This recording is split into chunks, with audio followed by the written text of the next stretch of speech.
एक सूफी ते कहता है, अब तो याद रफ्तगां की भी पहुँच नहीं। ऐ मेरे खुदा की करा, मेरे शरीर की पहुँच तो है नहीं, तो इत्थे ही खाक हो जाएगा, राख हो जाएगा। पर करा कि मेरी याद भी तेरे तक नहीं जाती। तैनू याद करन बैठदा संसार याद आउंदा, तस्बीह लैके तैनू याद करन बैठदा परिवार याद आउंदा। हे प्रभु तैनू याद करन बैठदा प्रभुता याद आउंदी, धन याद आउंदा, कारोबार याद आउंदा। बिल्कुल ठीक है। अब तो याद रफ्तगां की भी पहुँच नहीं। दोस्तों ने कितनी दूर बसाई हैं बस्तियाँ। ऐ मेरे दोस्त तेरी बस्ती इतनी दूर है, इतनी दूर है, मेरी याद नहीं पहुँचती। याद नहीं पहुँचती, इस करके दूरी है, नहीं तो व्यापक ही है। अपनी समझ की खोज परमात्मा की खोज है। सिमरती का पहुँच जाना परमात्मा तक है, परमात्मा तक पहुँचना है, वरना वो व्यापक है, व्यापक है। पर उपरोक्त जिहड़े शब्द कहे जाते हैं, परमात्मा के कोल जाना है, इनू मोटे रूप च ना लेना। परमात्मा की खोज करनी है, इनू किधरे बैरूनी रूप च ना लेना, व्यापक है। अपनी समझ की खोज परमात्मा की खोज है। हार परियो स्वामी के द्यारे, दीजे बुद्ध विवेक, सामत देव दयाल प्रभ जित तुम्हें अराम। अपनी मत की खोज, अपनी समझ की खोज परमात्मा की खोज है। अपनी सिमरती का परमात्मा तक चले जाना, ये परमात्मा के कोल जाना। जिहड़े खोजी ने और 10 दिशावां दे खोजते हैं, हर जगह खोजते हैं। खोज खोज के जो उन्होंने मिलता है बिरहा, विछोड़ा। ते विछोड़े का कम है तड़पाना ते रुलाना। रोंदा है संसार भी परिवार दे विछोड़े, कारोबार दे विछोड़े, धन संपदा दे विछोड़े। कौन नहीं रोंदा? सब रोंदे। बाली रोवे नाए भतार, नानक दुखिया सब संसार। सारे ही रोंदे, सब रोंदे। सुकरात ते कहंदा है, मेरा अनुभव कहंदा, वो इंज लिखदा है कि 7 समुद्रां दे च भी इतना पानी नहीं है जितना पानी अज तक मनुख की अखां चों वग चुके। वो तो इंज कहंदा है, इन्हां अरबां खरबां सालां दे च मनुख जितना रोया है, जितना रोया है, कहंदा है दे सामने ते 7 सागर भी कुछ भी नहीं। कौन नहीं रोंदा? रोंदे ने परिवार दे विछोड़े च, रोंदे ने कारोबार दे विछोड़े च, रोंदे ने धन संपदा दे विछोड़े च। ये रोना उल्टा हिरदे नूं बोझल करदा है, तन मन नूं रोगी करदा है। जिस दिन सतसंग करदियां करदियां प्रभाव अदृश्य दा पै गया, अदृश्य दा प्रभाव पैगा गुणा नूं सुन सुन के। बड़ा दयालु है, निर्वैर है, समदृष्ट है, वो अथाह ज्ञान का खजाना है, वो शक्ति का सोमा है, वो सुहप्पण का केंद्र है, वो प्यार की मूर्ति है। इस तरह के गुण सुनदियां सुनदियां जिहड़ा उस अदृश्य तो प्रभावित हो गया, तो पहचान की होवेगी, उसदे अंदर बिरहा पैदा हो जाए। ये चाहिए हुण, ये मैनू चाहिए, इनू कहते हैं बिरहा, विछोड़ा। ये विछोड़ा तड़पाएगा, रुलाएगा। मैं बयान कर चुकिया, पर सामने आ गए ने नंद लाल। आनंदपुर साहब की गल है, अद्धी रात का वक़्त ते मसिया की रात। धन गुरु गोबिंद सिंह जी महाराज उस अद्धी रात नूं, मसिया की रात नूं चहल कदमी कर रहे ने, अपने अनुभव की दुनिया च खोए हुए, अपने ख्यालों की दुनिया च खोए, अनटैल चहल कदमी कर रहे हैं। कन्नां दे च हौकियां की आवाज़ पई। तो एकदम सतगुरु दंग रह गए हैं इस वक्त हौके, और बड़ी गहराई चो निकलते हैं। हौके विछोड़े चो निकलते हैं, उंज नहीं निकलते। ये भी मैं कुछ बिछड़े, कुछ चला गया जो चाहिदा सी ते जिस नाल बड़ा प्यार सी नहीं रहा। ये तड़पावेगा, रुलावेगा, इस तो पहले हौके निकलणगे। जिधर हौके आ रहे सन पातशाह उधर चले गए। गौर नाल देखते हैं तो अंधेरी रात दे भी सतगुर पहचान गए इत्थे नंद लाल बैठा है इस समय, इत्थे चौकड़ा मार के और हौके वरद। सतगुर दी आभा इसने नंद लाल नूं भी प्रभावित किया और सोचते ने कोई मेरे कोल खड़ा है। अखां खोलियां शायर सन, बैरों बा आमद आमए मन चूजे खाबे नाज, सद ताना में जनद बैरुए आफताबे सुबह। ये सवेरे दा सूरज रात नूं शायर ने शायराना अंदाज दे च कहंदे सूरज ते सवेरे निकलदा या सूरज नाल सवेर आउंदी है। ये अद्धी रात नूं सवेर दा सूरज इन्ने ही बोलने, इन्ने ही शायर ने, कवि ने। बैरों बा आमद आमए मन चूजे खाबे नाज, सदताना में जनद बैरुए आफताबे सुबह। ये रात नूं जिहड़ा सूरज चढ़िया है, ये उस सूरज ते लखां लानतां पा रहा है जिहदे नाल दिन होंदा है। होंदा होवेगा दिन। नंद लाल कहंदे ने मेरी जिंदगी दी रात नूं कदी वो दिन दे च नहीं बदल सके, रात ही बनी रही। मेरे अंदर ते अंधेरा बनिया है। ये सूरज उस सूरज नूं लखां लानतां पांदा। सद ताना में जनद बैरुए आफताबे सुबह। रात नूं सूरज खड़े हो गए। नंदलाल हाथ जोड़ के सजदा करके महाराज कहते ने मैनू दसेगा नंदलाल ये आसमान मैनू काला क्यों दिखाई दे रहा? काला तो हुण मसिया दी रात होवे ते अद्धी रात होवे ते आसमान ते काला ही दिखाई दे।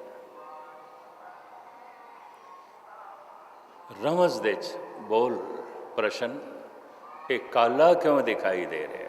अगों भी रमजी बंदे ने कहते ने महाराज मैं कवि हाँ, शायर हाँ, थोड़ा सेवक हाँ, सिख हाँ, मैं विज्ञानक नहीं हाँ, साइंटिस्ट नहीं हाँ।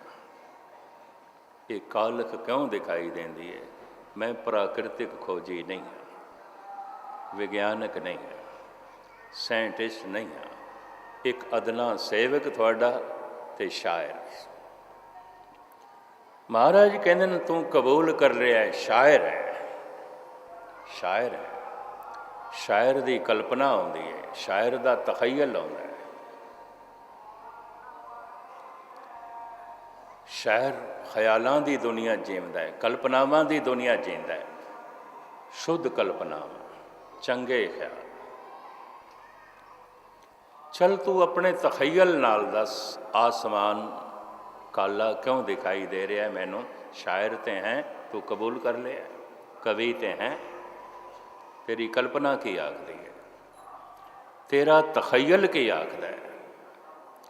भाई साहब दसदे ने रंगश कबूद कर दिले अज पुर सुरार साख्त, अज बस के दूदे आहे मन, अज आसमां गुजस्त। ऐ मेरे पातशाह ये हिरदा जद परमात्मा लई तड़पे बिरहा पैदा होया फिर हौके निकले ने। ये हौके आसमान तक पहुँचे ने ते मेरे इन्हां हौकिया ने ही साड़ के काला कर दिता। महाराज ने गलवकड़ी च ले लिया। इतना बिरहा, इतना बिरहा ਸਤਿਗੁਰੂ ਦੇਵ ਜੀ ਮਹਾਰਾਜ ਕਹਿੰਦੇ ਨੇ, ਮਿਲਾਪ ਦੇ ਆਨੰਦ ਲਈ ਇਤਨੀ ਬਿਰਹੇ ਦੀ ਪੀੜਾ ਚਾਹੀਦੀ ਹੈ। ਰੱਬ ਦਾ ਨਿਯਮ, ਪ੍ਰਭੂ ਦਾ ਨਿਯਮ। ਮਹਾਰਾਜ ਇੱਥੇ ਕਹਿੰਦੇ ਨੇ, ਬਿਰਹੇ ਨਾਲ ਭਰੇ ਹੋਏ ਪੁਰਸ਼ ਦਸਾਂ ਦਿਸ਼ਾਵਾਂ ਦੇ ਖੋਜ ਕਰਦੇ ਨੇ। ਕਿਧਰੋਂ ਇਸ ਪਾਸੇ ਰੱਬ ਦੀ ਗੱਲ ਸੁਣਨ ਨੂੰ ਮਿਲ ਜਾਏ, ਉੱਥੇ ਮਿਲ ਜਾਏ, ਉੱਥੇ ਮਿਲ ਜਾਏ, ਉੱਥੇ ਮਿਲ ਜਾਏ। ਹਰ ਵਕਤ ਪ੍ਰਭੂ ਦੇ ਚਰਨ ਕਮਲਾਂ ਦੀ ਖੋਜ। ਇਹ ਬਿਰਹੀ ਮਨੁੱਖ ਹਰ ਪਾਸੇ ਦੌੜਦੇ ਨੇ। ਹਾਂਜੀ।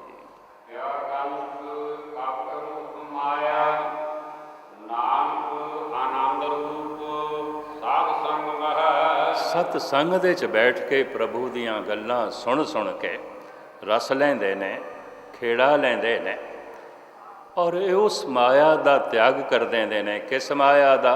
ਜਿਹੜਾ ਅੰਦਰ ਕਪਟ ਪੈਦਾ ਕਰਦਾ, ਜਿਸ ਦੇ ਨਾਲ ਮਨੁੱਖ ਕਪਟੀ ਹੋ ਜਾਂਦਾ। ਕਪਟ ਜਿਹਦੇ ਨਾਲ ਹਰ ਵਕਤ ਇਹ ਮੰਗ ਆਉਂਦੀ ਹੈ, ਇਹ ਚਾਹਤ ਆਉਂਦੀ ਹੈ, ਇਹਨੂੰ ਨਾ ਮਿਲੇ ਮੈਨੂੰ ਮਿਲੇ, ਇਹ ਪਛੜ ਜਾਏ ਮੈਂ ਅੱਗੇ ਆਵਾਂ, ਇਹ ਦਫਨ ਹੋਵੇ ਮੈਂ ਰਾਜ ਕਰਾਂ। ਇਸ ਤਰ੍ਹਾਂ ਦਾ ਕਪਟ ਜੋ ਮਾਇਆ ਦਾ ਰੂਪ ਹੈ, ਉਹਦਾ ਤਿਆਗ ਕਰ ਦਿੰਦੇ ਨੇ ਔਰ ਪ੍ਰਭੂ ਦੇ ਚਰਨ ਕਮਲਾਂ ਨੂੰ ਚਾਰੋਂ ਪਾਸੇ ਜੋ ਹੈ ਖੋਜਦੇ ਨੇ, ਉਹਦੀ ਤਲਾਸ਼ ਕਰਦੇ ਨੇ। ਹਾਂਜੀ।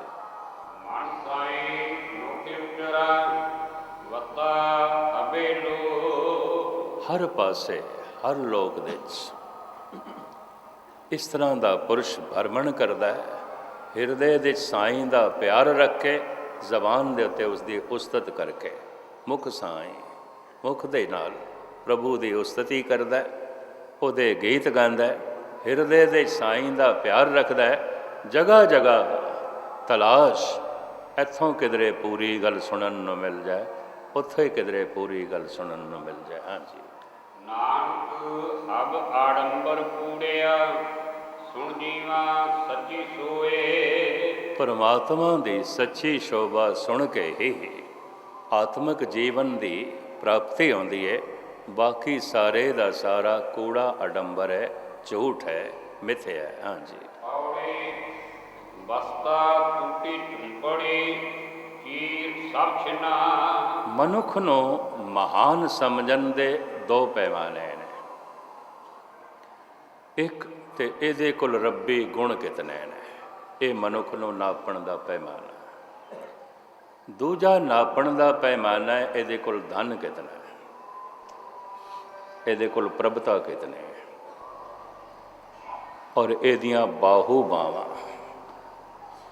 ਬਾਹੂ ਬਲ, ਇਹਦੇ ਕੋਲ ਸ਼ਕਤੀ ਕਿਤਨੀ ਹੈ। ਮਨੁੱਖ ਨੂੰ ਨਾਪਣ ਦੇ ਬਸ ਇਹ ਦੋ ਹੀ ਢੰਗ ਨੇ। ਬਾਹਰੋਂ ਨਾਪਣਾ ਹੈ, ਇਹਦੇ ਕੋਲ ਸ਼ਕਤੀ ਕਿਤਨੀ ਹੈ, ਇਹਦੇ ਕੋਲ ਧਨ ਕਿਤਨਾ ਹੈ। ਅੰਦਰੋਂ ਨਾਪਣ ਦਾ ਪੈਮਾਨਾ ਮਨੁੱਖ ਨੂੰ ਦੋ ਹੀ ਪੈਮਾਨਿਆਂ ਨਾਲ ਨਾਪਿਆ ਜਾ ਸਕਦਾ ਹੈ। ਇਹ ਨਿਰਵੈਰ ਕਿਤਨਾ ਹੈ, ਇਹ ਨਿਰਭੈ ਕਿਤਨਾ ਹੈ, ਇਹਦੇ 'ਚ ਪ੍ਰੇਮ ਕਿਤਨਾ ਹੈ, ਇਹ ਸਮਦ੍ਰਿਸ਼ਟ ਕਿਤਨਾ ਹੈ, ਇਹਦੇ ਕੋਲ ਪ੍ਰਭੂ ਦਾ ਗਿਆਨ ਕਿਤਨਾ ਹੈ, ਔਰ ਇਹਦੇ ਕੋਲ ਪ੍ਰਭੂ ਦਾ ਪਿਆਰ ਕਿਤਨਾ ਹੈ, ਰਸ ਕਿਤਨਾ ਹੈ। ਇੱਕ ਤੇ ਇਹ ਨਾਪਣ ਦਾ ਪੈਮਾਨਾ ਹੈ। ਦੂਜਾ ਨਾਪਣ ਦਾ ਪੈਮਾਨਾ ਹੈ ਇਹਦੇ ਕੋਲ ਧਨ ਕਿਤਨਾ ਹੈ। ਇਹੀ ਪੈਮਾਨੇ ਲੋਕੀ ਲਈ ਫਿਰਦੇ ਨੇ ਸੰਤਾਂ ਨੂੰ ਵੀ ਨਾਪਣ ਵਾਸਤੇ। ਇਹਦਾ ਡੇਰਾ ਕਿਤਨਾ ਕੁ ਵੱਡਾ ਹੈ। ਔਰ ਝਗੜੇ ਡੇਰਿਆਂ ਦੇ, ਮੁਕੱਦਮਿਆਂ ਬਾਜ਼ੀਆਂ ਮੈਂ ਦੇਖਦਾ। ਇਹਦੇ ਕੋਲ ਵੱਡੀਆਂ ਵੱਡੀਆਂ ਕਾਰਾਂ ਕਿਤਨੀਆਂ ਨੇ, ਇਹਦੇ ਚੇਲੇ ਕਿਤਨੇ ਨੇ, ਇਹਦਾ ਅਡੰਬਰ ਕਿਤਨਾ ਹੈ। ਸੰਤ ਵੀ ਉਹ ਵੱਡਾ ਜਿਹਦੇ ਕੋਲ ਸੰਪਦਾ ਜ਼ਿਆਦਾ ਹੈ। ਇੱਕੋ ਹੀ ਪੈਮਾਨਾ ਹੈ ਮਨੁੱਖ ਦੇ ਕੋਲ, ਸੰਸਾਰੀ ਨੂੰ ਨਾਪਣ ਦਾ ਅਤੇ ਸੰਤ ਨੂੰ ਨਾਪਣ ਦਾ, ਭਗਤ ਨੂੰ ਨਾਪਣ ਦਾ। ਮਹਾਰਾਜ ਕਹਿੰਦੇ ਨਹੀਂ, ਪ੍ਰਭੂ ਦੇ ਪਿਆਰੇ ਨੂੰ ਨਾਪਣ ਦਾ ਇਹ ਪੈਮਾਨਾ ਹੀ ਨਹੀਂ। ਇਹ ਗੱਲ ਵੱਖਰੀ, ਅਗਰ ਉਹਦੇ ਕੋਲ ਧਨ ਹੈ, ਜੈਸੇ ਜਨਕ, ਰਾਜ ਵੀ ਹੈ ਜੈਸੇ ਜਨਕ, ਬੱਚੇ ਵੀ ਨੇ ਜੈਸੇ ਜਨਕ, ਲੇਕਿਨ ਜਨਕ ਦੀ ਮਹਿਮਾ ਧਨ ਕਰਕੇ ਨਹੀਂ, ਜਨਕ ਤੋਂ ਜ਼ਿਆਦਾ ਧਨਵਾਨ ਹੋਏ ਨੇ ਇਸ ਦੇਸ਼ ਦੇ ਵਿੱਚ, ਉਹਨਾਂ ਦੀ ਕੋਈ ਗੱਲ ਨਹੀਂ। ਇਸੇ ਤਰੀਕੇ ਨਾਲ ਮੈਂ ਅਰਜ਼ ਕਰਾਂ, ਸਿੱਖ ਇਤਿਹਾਸ ਦੇ ਵਿੱਚ ਮਹਾਰਾਜਾ ਰਣਜੀਤ ਸਿੰਘ ਛਾਏ ਹੋਏ ਨੇ। ਬੇਸ਼ੁਮਾਰ ਯਾਦਗਾਰੀ ਇਤਿਹਾਸਕ ਸਥਾਨ ਉਹਨਾਂ ਦੇ ਬਣਾਏ ਹੋਏ ਨੇ। ਕਿਆ ਇਹ ਇਤਿਹਾਸ ਦੇ ਜੋ ਇਤਨਾ ਛਾਏ ਨੇ ਮਹਾਰਾਜਾ ਕਰਕੇ? ਮਹਾਰਾਜੇ ਹੋਰ ਬਥੇਰੇ ਸਨ। ਇਸ ਦੇਸ਼ ਦੇ 550 ਦੇ ਕਰੀਬ ਰਿਆਸਤਾਂ ਸਨ, ਛੋਟੇ ਵੱਡੇ ਮਹਾਰਾਜੇ ਬਹੁਤ ਸਨ। ਇਤਿਹਾਸ ਦੇ 'ਚ ਇਸ ਢੰਗ ਨਾਲ ਨਹੀਂ ਛਾਏ ਹੋਏ ਜੈਸੇ ਮਹਾਰਾਜਾ ਰਣਜੀਤ ਸਿੰਘ ਛਾਇਆ। ਇਹ ਗੁਣਾ ਕਰਕੇ ਉਸ ਦੀ ਮਹਿਮਾ, ਨਿਰਮਾਣਤਾ ਕਿਤਨੀ ਸੀ, ਗੁਰੂ ਭਗਤੀ ਕਿਤਨੀ ਸੀ, ਸਮਦ੍ਰਿਸ਼ਟੀ ਕਿਤਨੀ ਸੀ। ਸ਼ਾਇਦ ਮੈਂ ਅਰਜ਼ ਕੀਤੀ ਹੈ ਕਿ ਨਹੀਂ, ਇੱਕ ਫਕੀਰ ਨੇ ਕਿਧਰੇ ਕੁਰਾਨ ਸ਼ਰੀਫ ਦਾ ਟੀਕਾ ਲਿਖਿਆ ਸੀ, ਬਾਹਰ ਉਸ ਦੀ ਝੁੱਗੀ ਤੇ ਟੀਕਾ ਉਸਦੇ ਹੱਥ ਦੇ 'ਚ, ਤੇ ਜ਼ਾਰੋ ਜ਼ਾਰ ਰੋ ਰਿਹਾ ਸੀ।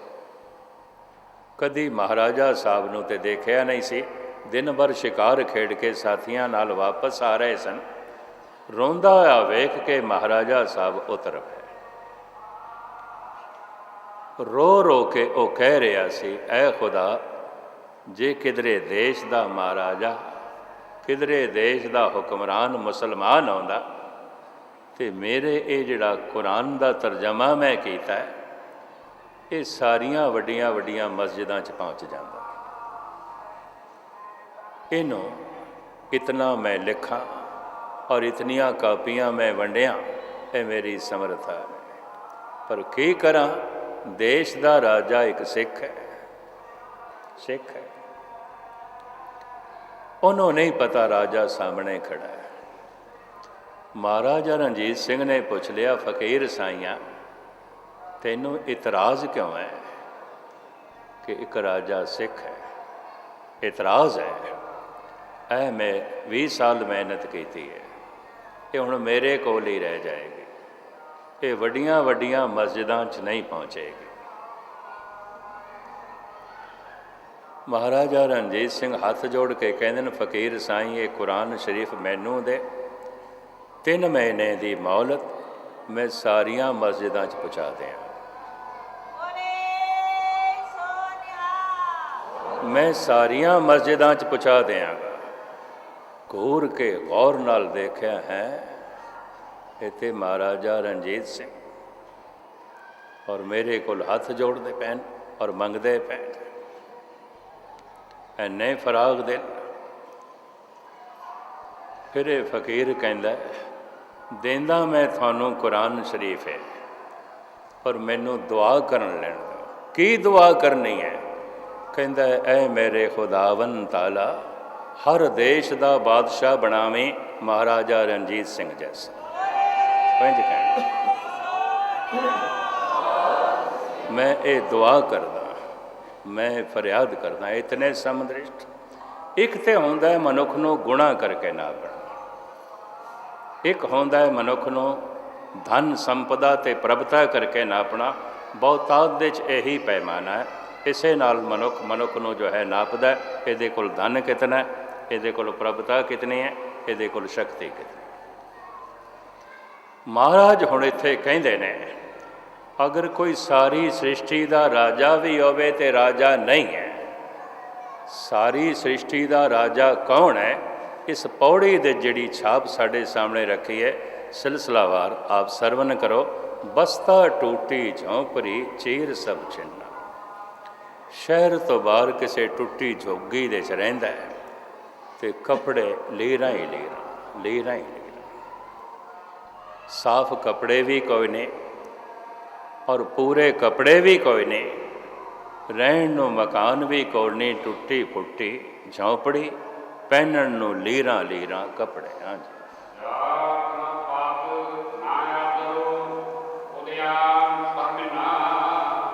ਕੋਈ ਜ਼ਾਤ ਕਰਕੇ ਵੀ ਵੱਡਾ ਨਹੀਂ, ਪਾਤ ਕਰਕੇ ਵੀ ਵੱਡਾ ਨਹੀਂ।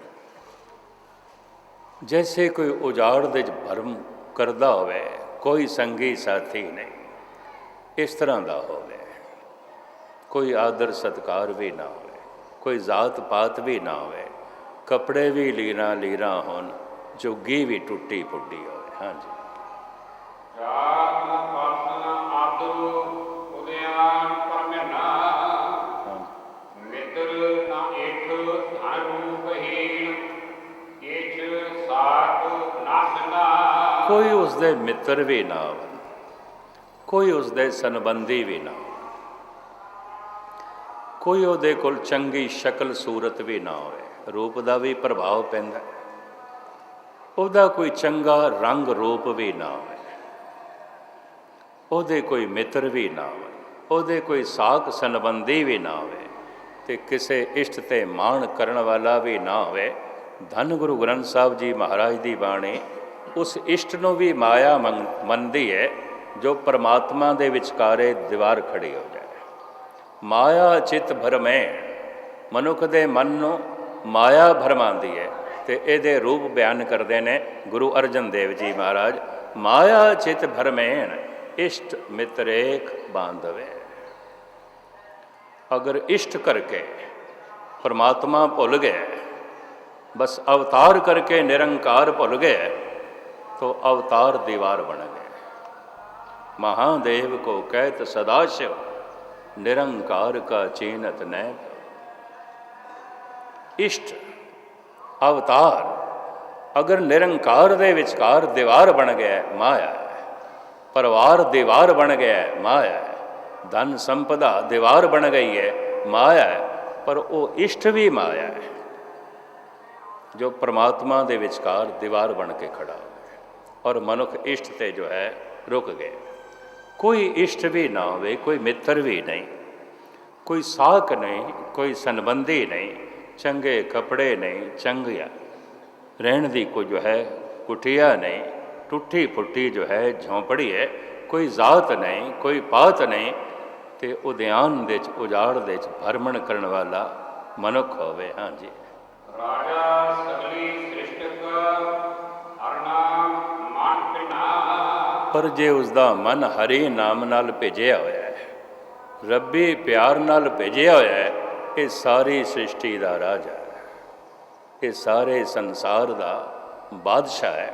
इनू गुरु नानक देव जी महाराज इस तरह भी बयान करते हैं जपजी साहब च कह के मैं समाप्ति करा। समुंद साह सुल्तान, कोई इतना वड्डा सुल्तान होवे, हुक्मरान होवे, जितना सागर है, जमीन नालों सागर 3 हिस्से वड्डा है। जमीन का ही राजा ना होवे, इतनी जमीन का राजा होवे जितना सागर है, जितना समुंद है। समुंद साह सुल्तान, गिरहा सेती माल धन। ओदे घर दे सोना चांदी कितना होवे जितने जमीन ते पहाड़ ने। गुरु नानक जिन्ने पहाड़ ने इतना सोना होवे ओदे कोल, जितने पहाड़ ने इतनी चांदी होवे ओदे कोल। गिरहा सेती माल धन, कीड़ी तुल न होवनी जे तिस मनो न वेसे। कीड़ी दे समान ना जात ना पात ना धन ना संपदा। अगर ओदे मन दे च परमात्मा दा नाम वसिया है, ਉਹਦਾ ਹਿਰਦਾ ਭੇਜਿਆ ਹੋਇਆ ਹੈ, ਇਸ ਤਰ੍ਹਾਂ ਦਾ ਹੁਕਮਰਾਨ ਉਹਦੇ ਪੈਰਾਂ ਦੀ ਖਾਕ ਵੀ ਨਹੀਂ ਹੈ। ਜਿਸ ਨੂੰ ਬਖਸ਼ੇ ਸਿਫਤ ਸਲਾਹ, ਨਾਨਕ ਪਾਤਸ਼ਾਹੀ ਪਾਤਸ਼ਾਹ ਰਾਜਾ ਸਗਲੇ ਸ੍ਰਿਸ਼ਟ ਕਾ। ਹਰੇ ਨਾਮ ਮਨ ਬਿਨਾ। ਧੰਨ ਗੁਰੂ ਅਰਜਨ ਦੇਵ ਜੀ ਮਹਾਰਾਜ ਦਾ ਇਹ ਮੁੱਖ ਵਾਕ ਤੁਛ ਬੁੱਧੀ ਅਨੁਸਾਰ ਆਪ ਜੀ ਦੇ ਸਾਹਮਣੇ। इसकी धूड़ मन उधर प्रभ होए सो प्रसन्ना। परमात्मा की प्रसन्नता लेनी है, ईश्वर की प्रसन्नता लेनी है। ऐसा जिहड़ा है सारी सृष्टि का राजा, ਉਹਦੇ ਚਰਨਾਂ ਦੀ ਖਾਕ ਨੂੰ ਕਿਧਰੇ ਮਸਤਕ ਤੇ ਲਾ ਲਈਏ, ਰੱਬ ਵੀ ਖੁਸ਼ ਹੋ ਜਾਂਦਾ ਹੈ, ਪਰਮਾਤਮਾ ਵੀ ਖੁਸ਼ ਹੋ ਜਾਂਦਾ ਹੈ। ਤਿਸ ਕੀ ਧੂੜ, ਉਸ ਦੀ ਧੂੜ, ਉਹਦੀ ਧੂੜ ਕਿਧਰੇ ਜੋ ਹੈ ਪ੍ਰਾਪਤ ਹੋ ਜਾਏ, ਤਾਂ ਫਿਰ ਪਰਮਾਤਮਾ ਦੀ ਮਨੁੱਖ ਪ੍ਰਸੰਨਤਾ ਹਾਸਲ ਕਰ ਲੈਂਦਾ ਹੈ, ਪਰਮਾਤਮਾ ਦਾ ਪਿਆਰ ਹਾਸਲ ਕਰ ਲੈਂਦਾ ਹੈ। ਇਤਨੀਆਂ ਵਿਚਾਰਾਂ ਪ੍ਰਵਾਨ। ਸਾਰਿਆਂ ਦਾ ਧੰਨਵਾਦ। ਬੋਲ ਚੁੱਕ ਦੀ ਸ਼ਮਾ। ਵਾਹਿਗੁਰੂ ਜੀ ਕਾ ਖਾਲਸਾ, ਵਾਹਿਗੁਰੂ।